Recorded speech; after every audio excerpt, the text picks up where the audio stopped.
이번에는 파이썬 명령문에 대해서 알아보도록 하겠습니다. 파이썬에서 사용되는 명령문은 연산문, 함수, 메소드와 그 밖의 명령문들로 구성이 됩니다. 여기에서는 이들에 대한 개념만 간단히 설명을 하도록 하겠습니다.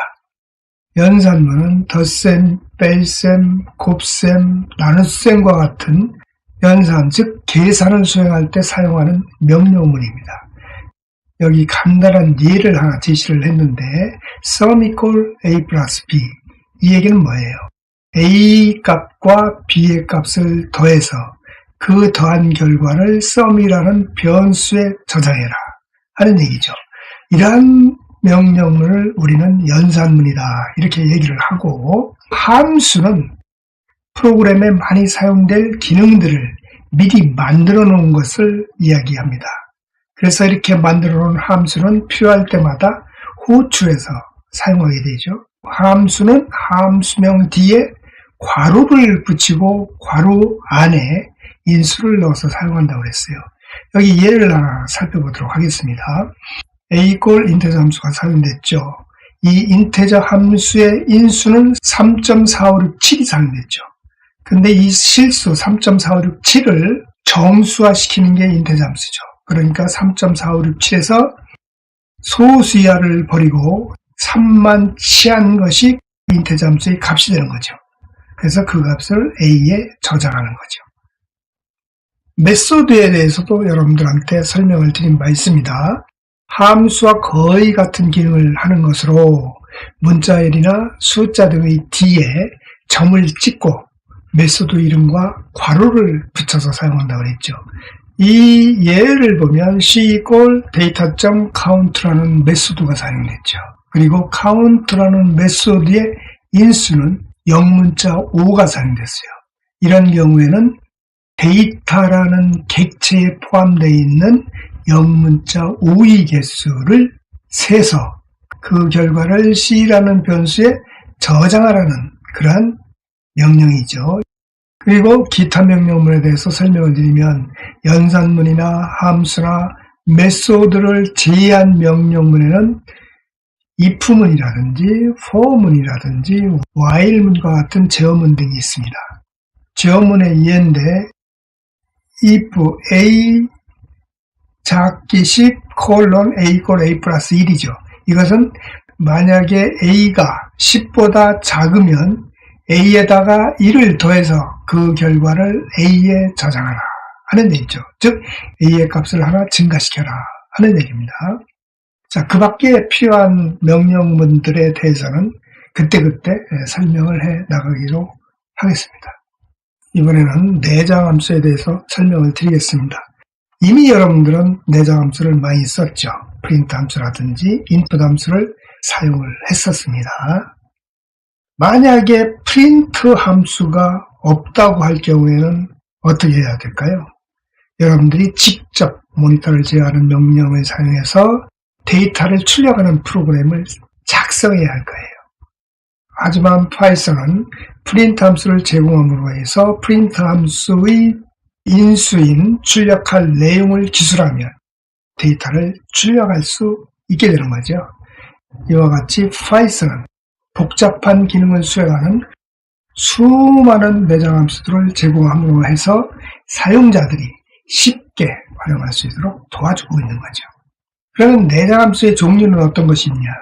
여러분들이 이미 잘 알고 있는 프린트 함수나 인풋 함수 이외에도 절대값을 계산하거나 최대값, 최소값, 제곱승, 정렬 등의 결과를 쉽게 구할 수 있는 수많은 함수들을 제공하고 있습니다. 이러한 함수들에 대해서는 필요할 때마다 여러분들에게 소개하기로 하겠습니다. 이번에는 일반 명령문과 내장 함수를 비교하는 방법에 대해서 설명을 드리겠습니다. 일반 명령문을 사용해서 절대값을 계산하는 프로그램을 여러분에게 잠깐 설명을 드리겠습니다. 이 프로그램을 한번 실행을 시켜보도록 하죠. E1065-01.py라는 프로그램이죠. 일행은 a equal -123입니다. 마이너스 123을 A에 저장을 하게 되죠. 그러니까 A의 값은 마이너스 123이 되는 거죠. 그리고 2행과 3행이 if문입니다. 이 if문은 어떤 역할을 하느냐 하면 만약에 A가 0보다 적으면 A 꼴 A 곱하기 마이너스 1을 하고 프린트 함수에 의해서 A의 값을 출력해라 하는 얘기죠. 만약에 A가 0보다 작지 않으면, 즉 양수이면 이 명령문을 실행하지 않고 곧바로 4행을 실행해서 A의 값을 출력하게 됩니다. 지금은 마이너스 123이죠. 그러니까 A가 0보다 작죠. 그러니까 A의 값, 즉 마이너스 123에다가 마이너스 1을 곱하면 123이 되는 거죠. 그 값을 A에 저장하는 거예요. 그러니까 A의 값은 어떻게 돼요? 123이 되죠. 그런 다음에 프린트 A에서 A의 값 123을 출력하게 되는 겁니다. 확인해 보도록 하겠습니다. 123이 출력이 됐죠. 그러면 여기서 A의 값이 123일 때 출력해 볼까요? 어때요? 123이죠. 이 경우에는 A가 0보다 작지 않으니까 이 명령문을 실행하지 않고 곧바로 4행을 실행해서 A의 값을 출력하는 겁니다. 그러니까 123을 출력하게 되는 거죠. 방금 전 절대값을 계산하는 프로그램을 만들어 봤습니다. 그런데 파이썬에서는 abs라는 함수, 즉 절대값을 계산하는 그런 abs라는 함수를 준비해 놨습니다.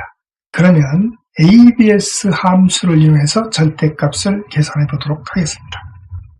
자, 2106_02.py라는 프로그램입니다. 일행은 a 꼴 마이너스 123이죠. 그러니까 a의 값은 마이너스 123이 됩니다. 그리고 2행은 프린트해라, 뭐를 괄호 속 안에 있는 인수를 프린트해라 이렇게 돼 있어요. 그런데 인수 내용을 확인해 보니까 abs 함수예요. a의 값, 즉 마이너스 123의 절대값을 abs 함수가 바꾸는 거죠. 그리고 그 결과를 출력하는 겁니다. 자, 확인해 보겠습니다. 123이 출력이 됐습니다. 이것을 123으로 바꾸고 출력을 해볼까요? 어떻습니까? 123입니다. 그러니까 A의 값이 플러스이면 그대로 두고 A의 값이 마이너스이면 플러스로 바꾸는 게 abs 함수죠. 이번에는 메소드에 대해서 설명을 드리도록 하겠습니다. 메소드는 함수와 마찬가지로 미리 프로그램을 만들어 놓은 건데 함수는 독자적으로 쓸 수 있는데 메소드는 어떻게 한다고 그랬어요? 객체에 붙여서 쓴다고 그랬죠. 객체점 메소드와 같은 방법으로 사용한다고 그랬어요. 그렇죠? 그러니까 혼자 독자적으로는 쓸 수가 없어요. 객체에 묶여서 객체와 연결해서 사용하는 게 메소드다. 그러나 기능은 뭐다? 함수와 똑같다 하는 거죠. 객체 뒤에 점으로 연결해서 쓴다 하는 정도만 기억을 하면 되겠습니다. 함수와 메소드를 구분하는 방법에 대해서 설명을 드리겠습니다. 함수는 프린트 함수와 같이 어떠한 단어가 오고 그 뒤에 괄호가 오죠. 이와 같은 형태로 독립적으로 사용할 수가 있어요. 그런데 메소드는 객체와 점으로 연결해서 사용한다 하는 것이죠. 자, 이번에는 한 줄에 여러 명령문을 기술하는 방법입니다. 한 줄에 여러 명령문을 이와 같이 기술할 때에는 명령문 뒤에 세미콜론을 붙이면 돼요. 그러니까 명령문 세미콜론, 명령문 세미콜론, 명령문 세미콜론 같은 방법으로 쭉 연결해서 써주면 됩니다. 예제 프로그램을 가지고 설명을 드리겠습니다. 2106_03.py라는 프로그램이죠. 일행은 A 꼴 10 세미콜론, B 꼴 20 세미콜론, C 꼴 30이라고 되어 있습니다. 이것은 뭐하고 똑같냐면 A 꼴 10하고 B 꼴 20하고 C 꼴 30 이와 같이 세 문장을 한 문장으로 바꾼 겁니다. 이렇게 바꾼 거예요. 다시 얘기해서 A 꼴 10 한 문장, B 꼴 20 한 문장, C 꼴 30 한 문장입니다. 이렇게 세미콜론을 이용해서 여러 개의 문장을 한 줄에 기술할 수 있다는 얘기죠. 이행은 뭐예요? sum이꼴 a 플러스 b 플러스 c니까 a의 값 10, b의 값 20, c의 값 30을 합쳐서 그 결과를 sum에다가 저장하는 거죠. 그리고 나서 sum이꼴 sum의 값 하니까 어떻게 돼요? sum이꼴 60이 출력이 되는 겁니다. 이번에는 여러 줄의 문장을 처리하는 방법에 대해서 설명을 드리겠습니다. 예제를 가지고 설명을 드리겠습니다. 2106_공사.py라는 프로그램입니다. 일행은 하나의 문장이라고 볼 수가 있겠죠. sen equal 하고 따옴표 3개로 시작해서 따옴표 3개로 끝나는 이러한 4줄의 문장을 sen이라는 변수에 저장을 했습니다. 이럴 경우에는 어떻게 저장이 되는지 sen 값을 출력을 함으로써 확인을 해보도록 하겠습니다. 자, 출력해 보도록 하겠습니다. 어떻습니까? 엄마의 누나야 강변 살자부터 엄마의 누나야 강변 살자까지 이렇게 4줄이 sen이라는 변수에 가서 저장이 된 거죠.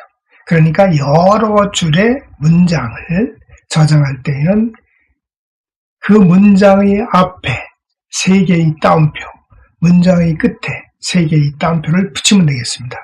근데 여기서는 쌍따옴표를 붙였는데 단일 따옴표를 붙여도 상관은 없습니다.